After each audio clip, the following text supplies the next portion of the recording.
Hello my dear students, आप लोगों का इस नए क्लास में स्वागत है। आज की हम अपनी इस नए क्लास से हम स्टार्ट करने वाले हैं सेक्शन एफ। इसके पहले की क्लास में मैंने सेक्शन ई जो था वो पूरा कंप्लीट कर दिया था। सेक्शन ई जो था वो बेसिकली 3 क्लास में कंप्लीट करना पड़ा क्योंकि जो टाइम था वो ज्यादा लग रहा था। पहली जो क्लास थी वो लगभग 30 मिनट की बनी थी, दूसरी क्लास में 27 से 28 मिनट की बनी थी और तीसरी क्लास जो थी वो भी लगभग उतनी की ही बनी थी। राइट। अभी हमारा जो ये आज की क्लास है ये है सेक्शन एफ का पहला क्वेश्चन और क्वेश्चन नंबर है 34। ठीक है। अब ये क्वेश्चन जो है बेसिकली काफी सारे स्टूडेंट्स बोल रहे थे कि सर इस क्वेश्चन में मिस्टेक है, ये क्वेश्चन गलत दिया हुआ है, आधा अधूरा जानकारी दिया है। यहाँ तक कि मुझे कई सारी जगहों से ऐसी इंफॉर्मेशन मिली कि कुछ स्कूलों में इस क्वेश्चन को चेंज करवा दिया गया था। चेंज का मतलब था इसमें कुछ पॉइंट्स उन लोगों ने ऐड करवा दिया था। तो पहली बात मैं आपको बताना चाहूंगा, ये बात मैं इसलिए बता रहा हूँ क्योंकि आपको ये बात पता होना जरूरी है कि किताब में जो दिया गया है डिट्टो का डिट्टो वही एग्जाम में नहीं पूछा जाएगा हर बार। वो कुछ ना कुछ वेरिएशंस लेकर आते हैं, तो उन वेरिएशंस के बारे में आपको नॉलेज होना चाहिए। तो ध्यान से सुनना जो बात कह रहा हूं मैं। सबसे पहली बात आपको ये बात पता होना चाहिए कि हमारे बुक्स में जितने भी सवाल दिए गए चैप्टर से, बेसिकली हमारा जो चैप्टर नंबर 2 है वार्षिक हिसाब, इस चैप्टर में जितने भी सवाल दिए गए हैं उनमें लगभग 5 से 6 समायोजन है, कुछ कुछ में इससे ज्यादा है। राइट। अब बोर्ड एग्जाम में जो है वो ज्यादा से ज्यादा 4 से 5 समायोजन आता है इसमें। राइट। तो होता क्या है कई बार कि वो लोग ऐसा करते हैं कि कुछ समायोजन जो है वो गायब कर देते हैं, या कुछ समायोजन जो वो शॉर्ट में कर देते हैं, या कुछ इंफॉर्मेशन जो होते हैं यानी जो कुछ गणनाएं होती हैं जो हमें सॉल्व करना होता है लेकिन उन लोगों ने पहले से ही सॉल्व कर दिया होता है। तो ऐसी कुछ बातें होती हैं, तो उन बातों को ध्यान रखना है कि उन बातों की वजह से आपको घबराने की जरूरत नहीं है। आपको अपना जो बेसिक है बस उसी को लेके चलना है।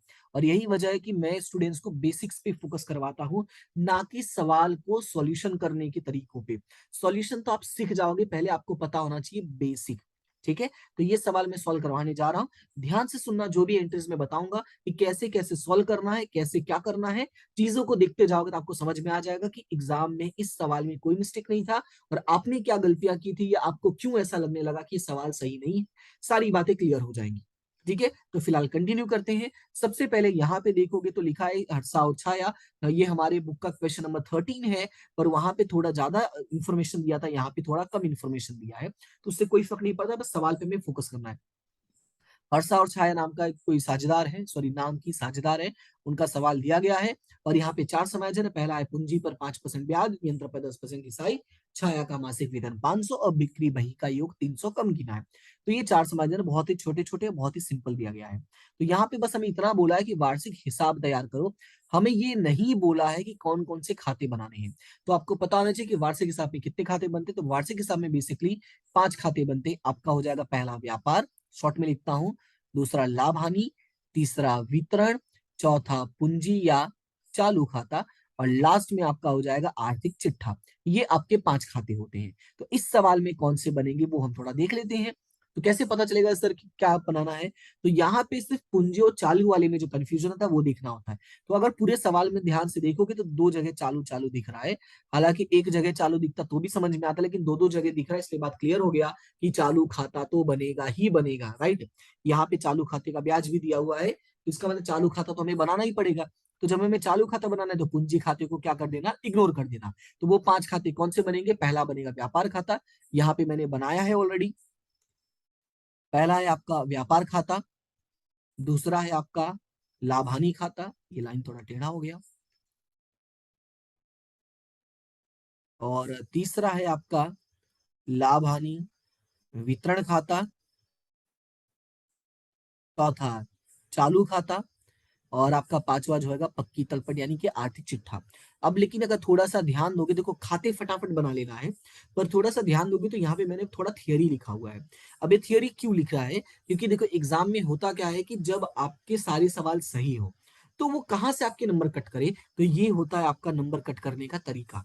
राइट। वो इसके आपके आधा नंबर कट करेंगे, ऐसा नहीं कि बहुत ज्यादा कट करेंगे, आधा से 1 नंबर कट कर सकते हैं। लेकिन आपको ये भी मौका उनको नहीं देना है। अब बोलोगे सर ये लिखने बैठेंगे तो टाइम ज्यादा लगेगा, हाँ भाई सीधी सी बात है, टाइम तो लगेगा। तो अब सर उसको कवर कैसे करें? तो इसका सीधा सा एक सवाल है, सॉरी जवाब है, और वो है प्रैक्टिस। प्रैक्टिस प्रैक्टिस और सिर्फ प्रैक्टिस। आप प्रैक्टिस, जब भी आप सवाल सॉल्व करोगे तो इनको लिखो, चेक करो कितना वक्त लग रहा है।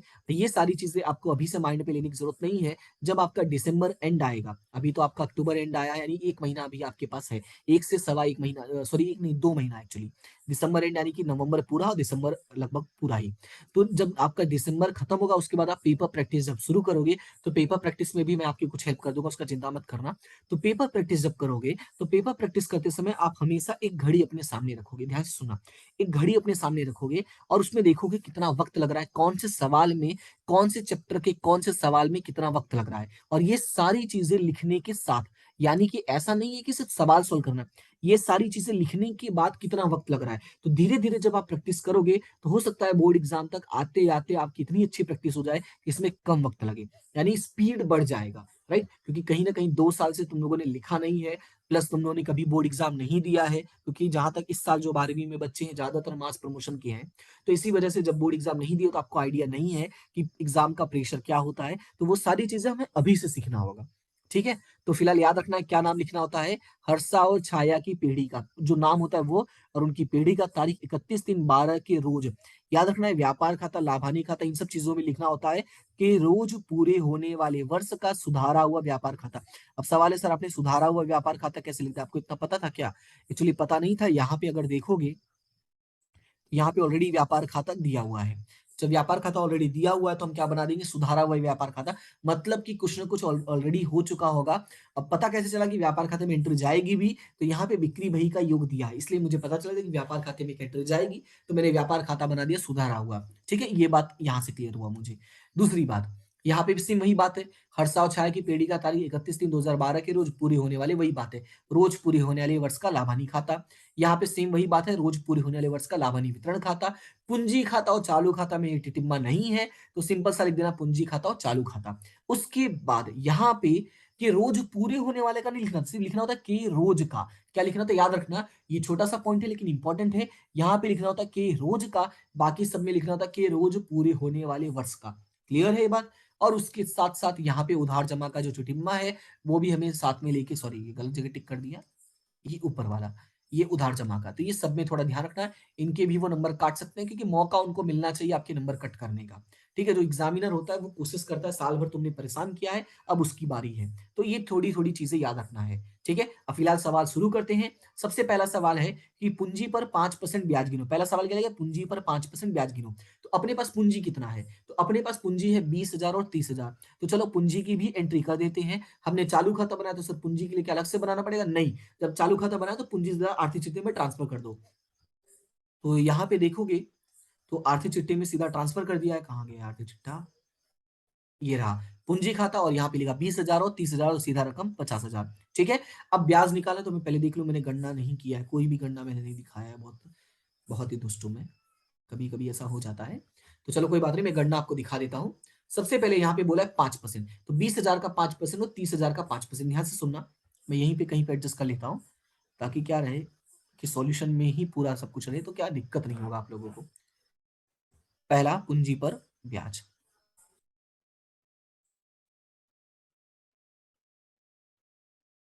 थोड़ा ध्यान देना इस पे। पहले का नाम क्या था, हर्षा। दूसरे का नाम था छाया। 20,000 का 5% और 30,000 का 5%। 20,000 का 5% करोगे तो 1,000 रुपए होगा, और 30,000 का 5% करोगे तो 1,500 रुपए होगा। ठीक है, अब ध्यान से सुनना, ये इतना काम होने के बाद कैलकुलेशन कर लिया कैलसी में। अब तुम्हें पता होना चाहिए कि एंट्री कहाँ जाती है। एक एंट्री जाती है लाभानी वितरण के उधार में, दूसरा पूंजी के जमा में। अगर पूंजी का जमा नहीं यानी कि चालू के जमा में। ध्यान से सुनना, राइट, थोड़ा ध्यान से सुना। ये एक एंट्री जाएगा चालू खाते के जमा पक्ष में, क्योंकि हमने यहाँ पे चालू बनाया है, और दूसरा जाएगा लाभानी वितरण के उधार में। क्लियर है इतना? लेकिन इसमें नया क्या है, इसमें नया ये है कि अगर ध्यान से देखोगे तो यहाँ पे ऑलरेडी पूंजी पर ब्याज दिया हुआ है। ऐसा कोई सवाल तुम्हारी बुक में नहीं है सिवाय एक को, और वो है हर्षा छाया, क्वेश्चन नंबर 13। कौन सा है? Question number 13। ये सवाल मैंने शायद यूट्यूब पे प्रोवाइड किया है, शायद, मुझे याद नहीं आ रहा है क्योंकि काफी पहले मैंने बनाया था। एक बार मैं चेक कर लूंगा, बता दूंगा कि अगर बनाया है तो। नहीं बनाया है तो भी मैं इन्फॉर्म कर दूंगा। ठीक है, नहीं होगा तो मैं बाद में एक्सप्लेन कर दूंगा इसको।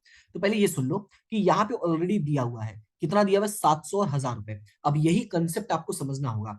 अगर आप लोगों को याद होगा कंसेप्ट, जो नॉर्मल कंसेप्ट है। कंसेप्ट क्या है, जैसे मान लेते हैं कि पूंजी पर ब्याज ना होके ये नॉर्मल ब्याज होता, क्या होता, ये एक नॉर्मल ब्याज होता। तो सवाल है सर इसकी एंट्री कैसे होती है। नॉर्मल ब्याज की हम एंट्री कहाँ करते हैं, एक करते हैं लाभ हानि के उधार में और दूसरी एंट्री करते हैं दायित्व में, यही होता है कि नहीं। तो बस उसी को लेके चलो, यानी लाभानी के उधार के बदले में बस हो जाएगा लाभानी वितरण के उधार में। ध्यान से सुनना, कितने से, एक है 700 रुपए और दूसरा मैंने नीचे लिख दिया था कि ऊपर ध्यान नहीं दिया मैंने, एंट्री गलत कर दिया था, मतलब ये वाला मिस्टेक हो गया था थोड़ा, दोनों साथ में कर दिया था। तो एक यहाँ पे 700 रुपए, दूसरा यहाँ पे 1000 रुपए। ध्यान से सुनना, पहले का है आया है 1000 रुपए, पहले का कितने का आया है 1000 रुपए, तो टोटल मतलब मैंने यहाँ पे लिख दिया 1000 रुपए, और दूसरे का टोटल आया 1500 रुपए। ध्यान से सुनना, ये 1000 आया है और ये 1500 आया है।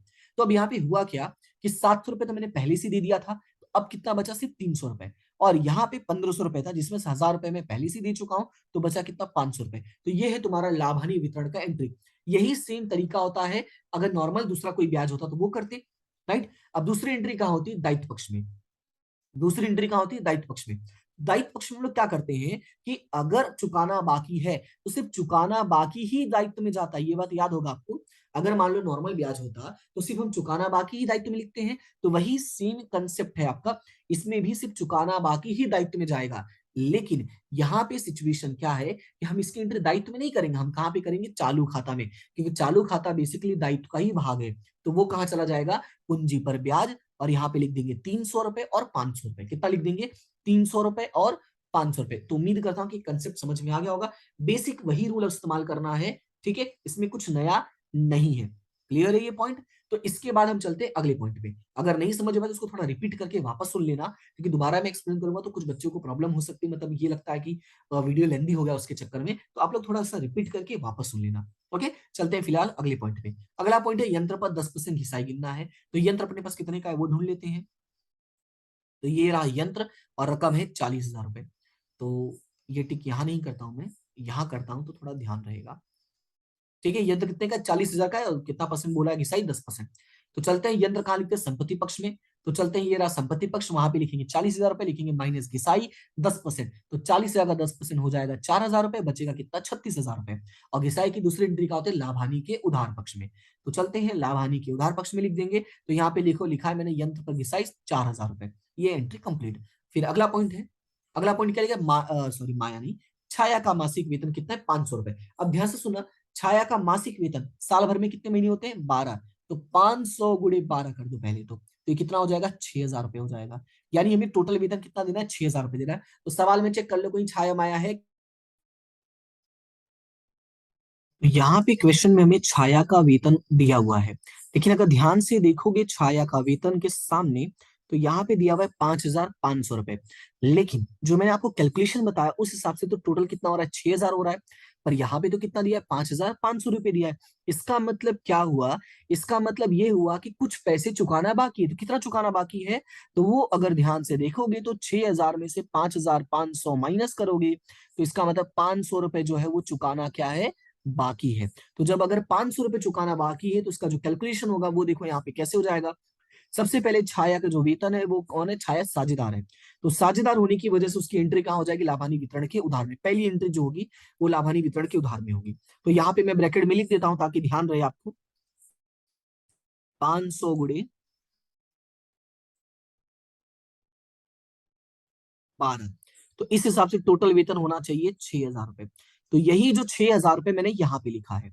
अब चुकाना कितना बाकी है, 500 रुपए। कैसे पता चला, क्योंकि ऑलरेडी सवाल में 5,500 चुकाया हुआ है, तो मतलब 500 रुपए चुकाना बाकी है। तो 5,500 प्लस 500 इज इक्वल टू हो गया आपका 6,000 रुपए। क्लियर है इतना। उसके बाद इसकी दूसरी एंट्री कहाँ होगी, तो सेम लॉजिक अप्लाई करना है जो मैंने यहाँ पे समझाया। मान लो ये छाया के बदले में कोई नॉर्मल वर्कर होता, तो नॉर्मल वर्कर होता तो उसकी एंट्री कहाँ होती, लाभानी के उधार में, और चुकाना बाकी है तो दायित्व में। लेकिन यहाँ पे हम कहा करेंगे, चालू खाते के जमा पक्ष में, कितने से, सिर्फ और सिर्फ 500 रुपए। सेम लॉजिक अप्लाई करना है।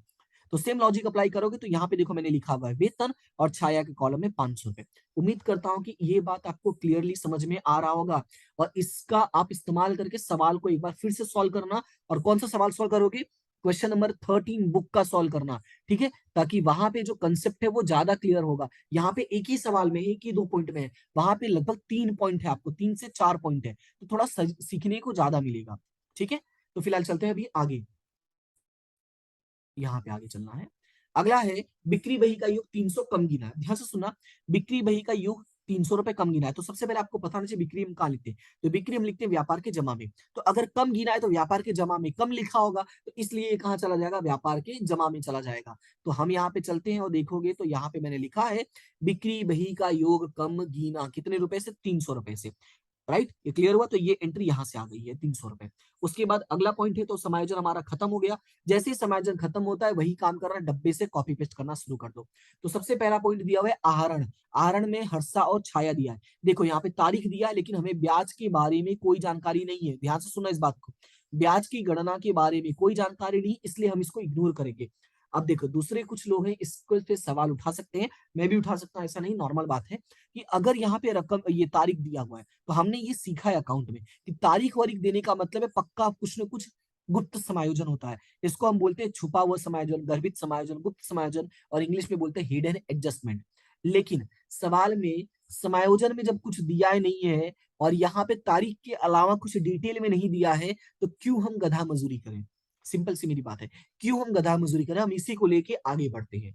क्लियर हुआ ये बात, क्योंकि बोर्ड एग्जाम्स के पेपर में आप ज्यादा क्या चेंजेस कर ही नहीं सकते हो। राइट, वही चीजें सुधार सकते हो जो आपको मैंने पिछले क्लास में एक्सप्लेन किया था।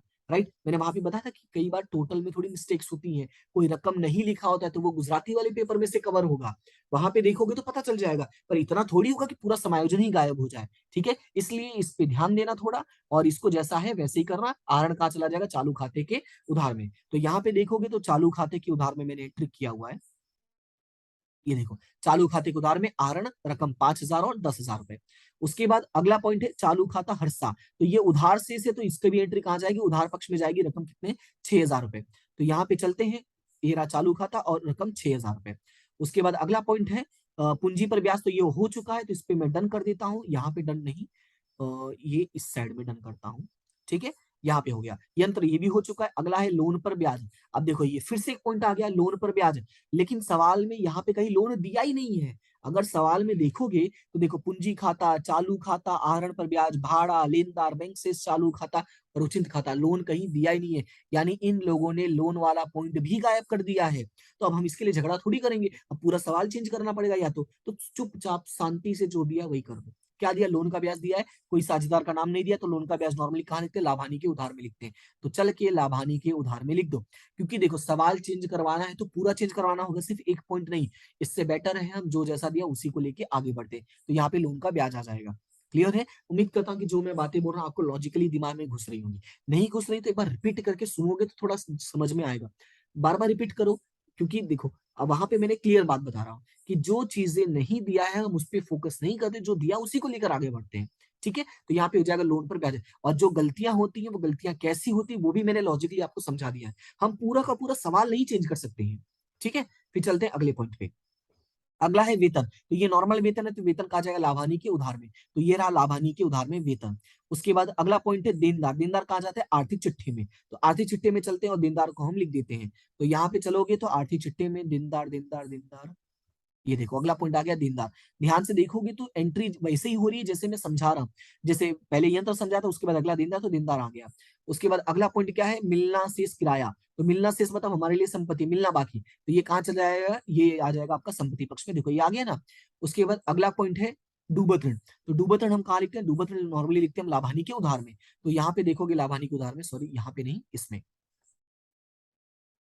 रहा लाभानी का उधार। तो देखो अगला एंट्री है ना डूबत ऋण, 1,300 रुपए। उसके बाद अगला नाम है माल का स्टॉक, यानी सॉरी माल स्टॉक, और तारीख दिया 31/3/22। 31/3/22 मतलब ये है हमारा अंतिम स्टॉक, लिखा नहीं है, ये हमें खुद समझना होता है। ठीक है, और दूसरी पॉइंट, एक अंतिम स्टॉक नॉर्मली दो जगह जाता है, व्यापार और लाभानी, सॉरी व्यापार और आर्थिक चिट्ठी में। लेकिन जब सवाल में, ध्यान से सुनना, जब सवाल में डब्बे में दिया हो तो याद रखना हम सीधा एक एंट्री करते हैं, और वो भी फाइनल वाली, यानी कहा जाएगा ये आर्थिक चिट्ठी में। तो आ लिख देता हूं मैं। तो आर्थिक चिट्ठी में जाएगा 10,000 से। तो यहाँ पे चलोगे तो आर्थिक चिट्ठी में देखोगे संपत्ति लेना यानी कि, तो यहाँ पे देखो 10,000 से अंतिम स्टॉक की एंट्री किया हुआ है। उसके बाद अगला पॉइंट है बीमा प्रीमियम। तो बीमा प्रीमियम कहा जाएगा लाभानी के उधार में। तो ये हो गया आपका लाभानी के उधार में। तो यहाँ पे आ गया लाभानी लाभानी लाभानी, देखो लाभानी के उधार में, ठीक है। देखो सारी एंट्री मैंने एक्सप्लेन कर दिया, क्लियर है, उम्मीद करता हूं समझ में आ गया होगा। अब चलिए थोड़ा अगले पॉइंट पे। अगला पॉइंट है पूंजी खाता, तो पूंजी ऑलरेडी मैंने बता दिया था। चालू खाता है, चालू खाता कौन से पक्ष में लिखा हुआ है, जमा पक्ष में। तो चालू खाता का जमा पक्ष में शेष लिख देना है, सीधा लिखोगे शेष आगे लाए, तो ये रहा देखो शेष आगे लाए, रकम 4000 रुपए। उसके बाद अगला पॉइंट है आहरण पर ब्याज, ध्यान से सुना, अगला पॉइंट है आहरण पर ब्याज। तो आहरण पर ब्याज हम नॉर्मली कहाँ लिखते हैं, एक लिखते हैं लाभानी वितरण खाते में लिखते हैं, और दूसरा लिखते हैं हमारा जो चालू खाता होगा। अब ध्यान से सुनना, बेसिकली इसकी जो एंट्री होगी, ध्यान से सुना, इसकी नॉर्मली कितनी एंट्री, 2 एंट्री होती है। तो मैं यहाँ पे थोड़ा लिख के बता देता हूँ, इसमें लिखूंगा तो गुचा मुची हो जाएगा, कोई बात नहीं। एक एंट्री होता है लाभ हानि वितरण में, और एक एंट्री होता है आपका चालू खाते में, ठीक है। क्लियर हुआ इतना। अब ध्यान से सुनना, एक एंट्री होता है लाभानी खाते में, और सॉरी लाभानी वितरण में, और एक होता है चालू खाते में। तो यहाँ पे ये रकम दिया हुआ है, इसका मतलब क्या है, इसका मतलब ये हुआ कि इतना पैसे का ब्याज तुमसे वसूल लिया गया है। तो तुमसे वसूल लिया गया मतलब तुम्हारे खाते में ऑलरेडी हो चुका है, सीधा दूसरी एंट्री ट्रांसफर करनी है। तो दूसरी एंट्री में सीधा ट्रांसफर कहाँ करते हैं, लाभानी वितरण में। याद रखना कि साझेदारों से जुड़ा हुआ जितने भी पॉइंट होते हैं, उनकी दूसरी एंट्री होती है लाभानी वितरण में, और पहली एंट्री होती है चालू खाते में। अगर आपने कभी सवाल मेरा सुना होगा तो मैं एक्सप्लेनेशन भी ऐसे ही देता हूँ, राइट। इसलिए इस पॉइंट पे थोड़ा ध्यान देना। तो ये सीधा चला जाएगा आपका यहाँ पे, कहाँ पे, आहरण पर ब्याज यानी लाभानी वितरण में 100 रुपए और 50 रुपए। देखो यहाँ पे कितना था, 185 था ना, हाँ, 100 रुपए और 50 रुपए। तो ये बात याद रखनी है कि इनकी पहली एंट्री होती है आपका चालू खाते में, दूसरी एंट्री होती है लाभानी वितरण में। क्लियर है इतना। तो लाभानी वितरण में होती है तो हमें सीधा दूसरी एंट्री पास करना है, जैसे मैंने अभी समझाया। नॉर्मली अगर मान लेते हैं कि नॉर्मल ब्याज होता, तो नॉर्मल ब्याज हम कहा लिखते, लाभानी में लिखते कि नहीं लिखते। तो वैसे ही नॉर्मल ब्याज इसको मान के चलोगे तो लाभानी में ही जा रहा है, पर लाभानी के बदले में बस वितरण हो गया, तो वितरण में जा रहा है। क्लियर है। उसके बाद अगला क्या है, भाड़ा। तो भाड़ा कहाँ जाएगा, ये हमारा जमा पक्ष में दिया है, तो ये भी लाभानी के जमा में जाएगा, लाभानी वितरण के नहीं, लाभानी के, राइट। तो यहाँ पे हम देखते हैं लाभानी के जमा में ये एंट्री कंप्लीट हो गई। उसके बाद अगला पॉइंट, तो अगला पॉइंट है लेनदार। अगला पॉइंट क्या है, लेनदार। लेनदार कहाँ लिखते हैं, दायित्व पक्ष में। तो इसको भी देख लेते हैं, लेनदार दायित्व पक्ष में लिखा है कि नहीं लिखा है। ये रहा लेनदार और दायित्व पक्ष में एंट्री। उसके बाद अगला क्या दिया हुआ, अगला दिया व्यापार खाता। तो ये जमा पक्ष में दिया, जमा पक्ष का मतलब ये जमा शेष है। तो जमा शेष है तो इसको हम ट्रांसफर करेंगे जमा साइड में।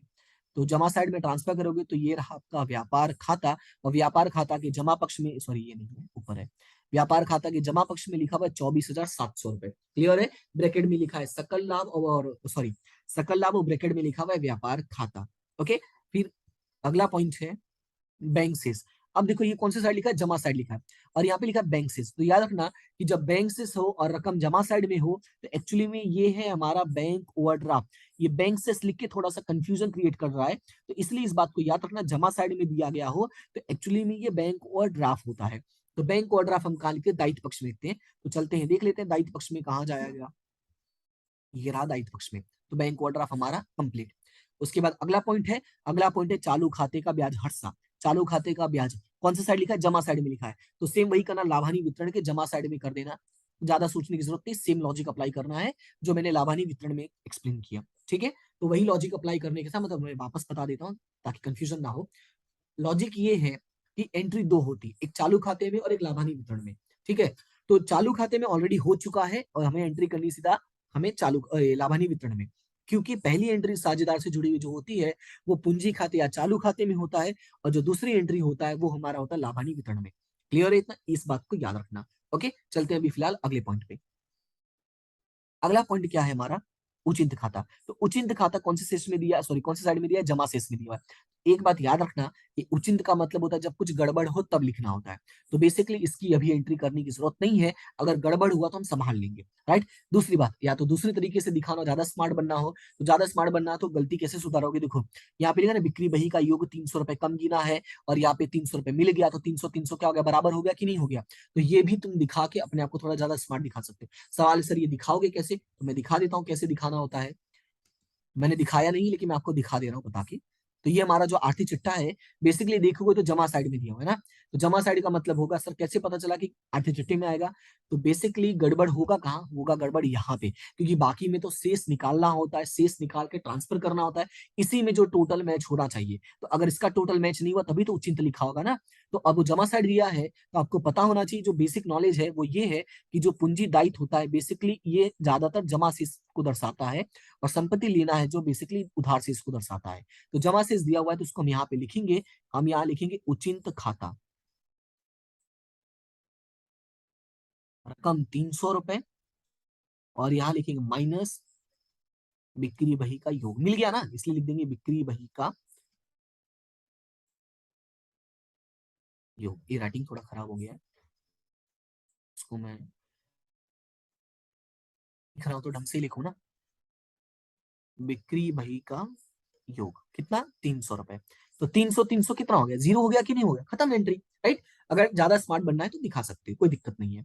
अब ये हमारा पूरा एक ही पूरा एंट्री खत्म, समायोजन खत्म। अब मैंने क्या कहा था, डिफरेंस निकालना शुरू कर दो। तो चलते हैं ऊपर, सबसे पहले इसका डिफरेंस निकालते हैं। किसका निकालते हैं, व्यापार खाते का।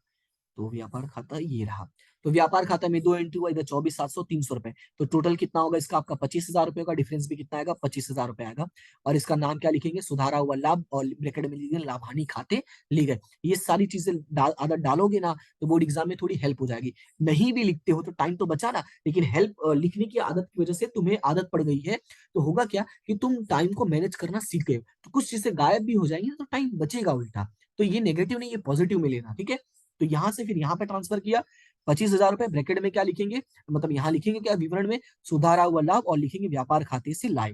क्लियर है, 25,000 और ये 12,000। अब इसका टोटल करोगे तो 25 और 12 कितना होता है, 37,000 रुपए होता है। और यहाँ पे भी 37,000 ही लिख देना है, क्योंकि ज्यादा कौन सा है, इसी साइड का है। कैसे पता चला, इधर देखो एंट्री रकम जो है 4,200, 13,000, 13,200 रुपए, सॉरी 2,000 रुपए। तो जोड़ोगे तो 13, 14, 15, 15, 1, 16, 16 फिर 4, 2, 6, 6, 3, 9, यानी 16,900 रुपए ही हो रहा है। ओके, तो इससे हमें पता चल गया 16,900 नहीं होगा, 3 तो 500, 16,500 रुपए होगा। तो इससे हमें पता चल गया। तो यहाँ पे अब पता चल गया तो ज्यादा दिमाग में खर्चा करने की जरूरत नहीं है। अब यहाँ पे तुम बाकी का बचा कितना, 16,500 रुपए इसका डिफरेंस है। एक बार मैं चेक कर लेता हूँ, गलती तो नहीं कर दिया है मैंने। अभी चेक कर लो, 25,000 प्लस 12,000, 37,000, उसमें से 4,000 माइनस करो, फिर 200 रुपए माइनस करो, फिर 13,000 माइनस किया, फिर उसमें से 1,300 माइनस किया, फिर उसमें से 2,000 माइनस किया, सही है। इसलिए मैंने दोबारा टोटल किया, क्योंकि मैं जब बोला ना तो मैंने बोल दिमाग में मेरे कुछ और आया, मैं सोचा एक बार चेक कर लेता हूँ। तो ये आएगा कितना, 16,500 रुपए आया। तो यहाँ पे क्या लिखेंगे, शुद्ध लाभ, ब्रैकेट में लिखे लाभ हानि वितरण खाते ले गए। फिर लाभ हानि वितरण में यहाँ पे लिखोगे शुद्ध लाभ 16,500 रुपए, और लिखोगे लाभ हानि खाते से लाए। क्लियर है। अब यहाँ पे देखो कौन कौन सी एंट्री पहले से हो चुकी है, तो मैंने यहाँ पे ऑलरेडी रेड रेड करके टिक कर ही दिया हुआ है। तो यहाँ पे 16,500 प्लस 100 प्लस 150, तीनों का टोटल करोगे तो आएगा 16,750, 16,500, 600, 700, यानी 16,750। और इधर देखोगे तो इधर 1,000, 6,000, 7,000, एक 8,500 ही हो रहा है। इसका मतलब यह यहाँ पे आ जाएगा 16,750। रकम कितना है, 8,250। लाभ हानि का बंटवारा कैसे करना है, सवाल में कोई डिटेल नहीं दिया, तो हम क्या मान लेंगे, समान मान लेंगे। तो बंटवारा करोगे तो 4,125, 4,125 क्या आएगा, ये लाभ है। नाम क्या लिखोगे, वितरण पात्र लाभ। अब इसको कहाँ लिखोगे, इसको जमा साइड, यानी यहां से जमा जाएगा, तो जमा में जाएगा तो 4,125 और 4,125। क्लियर हुआ इतना। इतना लिखने के बाद इसका भी टोटल करो। तब इसका टोटल करोगे तो ये 4,000 प्लस 3, 4,125 प्लस 300, तो इसका हो रहा है 4,425 रुपए। लेकिन इस साइड का टोटल 6, 5, 11,000 हो रहा है। तो बड़ा कौन सी साइड है, तो बड़ा आपका उधार साइड है, यानी डिफरेंस किस तरफ आएगा, जमा तरफ आएगा। ध्यान से सुना, जिधर का बड़ा होता है उसके अपोजिट में डिफरेंस आता है, या जिधर छोटा होता है डिफरेंस उधर आता है। दिमाग में दोनों में से कोई भी चीजें रख सकते हो। तो यहाँ पे डिफरेंस आया 6,575 रुपए। नाम क्या लिखेंगे, शेष आगे ले गए। अब उसी तरीके से दूसरे का, तो यहाँ पे 10,000 हो रहा है, लेकिन यहाँ पे कितना हो रहा है, 4, 4, 8,000, 8, 1, 9, 9,125 रुपए हो रहा है, राइट। कितना हो रहा है, 9,125 रुपए हो रहा है, और यहाँ पे हो रहा है 10,000 रुपए।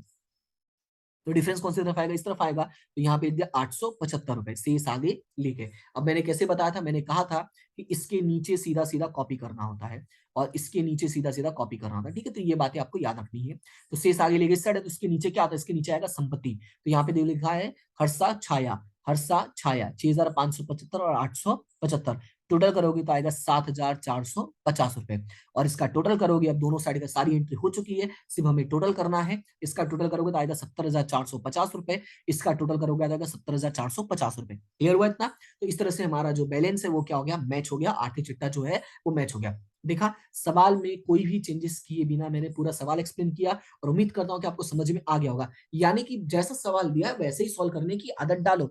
ज़्यादा बुक में से भागने की कोशिश करोगे ना तो एग्ज़ाम में बहुत कन्फ्यूज़ हो जाओगे। मेरे साथ हुआ है इसलिए मैं बता रहा हूँ, ठीक है? बोर्ड एग्ज़ाम में गलतियाँ बहुत होती हैं और मैंने तो भर-भर के की हैं।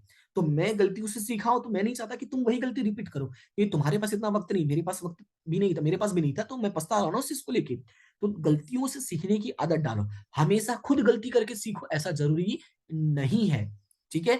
दूसरों की गलतियों से भी सीखने की आदत डाला करो। जब तुम्हें पता है कि आग में हाथ डालने से जल जाता, तुमने देख चुके हो किसी और का, तो ज़रूरी नहीं कि खुद भी आग में हाथ डालो और जला के देखो कि जलता है कि नहीं जलता, कि तुम तो निकले ब्रह्मास्त्र के वो रणबीर कपूर की मेरा आग से अलग ही रिश्ता है, तो वो लगाने की ज़रूरत नहीं है, आग से तुम्हारा कोई अलग रिश्ता नहीं, तुम जल ही जाओगे। तो इसलिए इस बात को याद रखना है, ठीक है? तो उम्मीद करता हूँ इस बात को समझ में आ गया होगा। फिलहाल आज के लिए इतना ही, मिलेंगे नेक्स्ट क्लास में। जो नेक्स्ट क्लास है वो है क्वेश्चन नंबर 35 होगा और ये थोड़ा-सा बड़ा है, इसमें समायोजन भी है और चीज़ें थोड़ी-सी अलग है इसमें, ठीक है? तो ये नेक्स्ट क्लास में समझेंगे, फिलहाल आज के लिए इतना ही, मिलते हैं नेक्स्ट क्लास में, तब तक के लिए thank you so much and have a good day और लाइक, शेयर, सब्सक्राइब करते रहना, वो चीज़ें मैं बार-बार नहीं बोलना चाहूँगा, मुझे अच्छा भी नहीं लगता, लेकिन मैं उम्मीद करूँगा कि आप इस बात को समझते हो और सपोर्ट करोगे। मैंने देखा इंस्टाग्राम पे जो फ्रेंड है, वो एक-दूसरे फ्रेंड का शेयर करते हैं, यानी जो बच्चे मेरे स्टूडेंट्स हैं, वो देखा हूँ मैं, तो तुम भी इतना कर सकते हो, तुम्हारा टीचर हो, थोड़ा बहुत थोड़ा व्हाट्सएप पे, फेसबुक पे जहाँ भी शेयर करने का मन करे अपने दोस्तों के साथ शेयर कर सकते हो। ठीक है? फिलहाल आज के लिए इतना ही, मिलते हैं नेक्स्ट क्लास में, तब तक के लिए thank you so much and have a good day.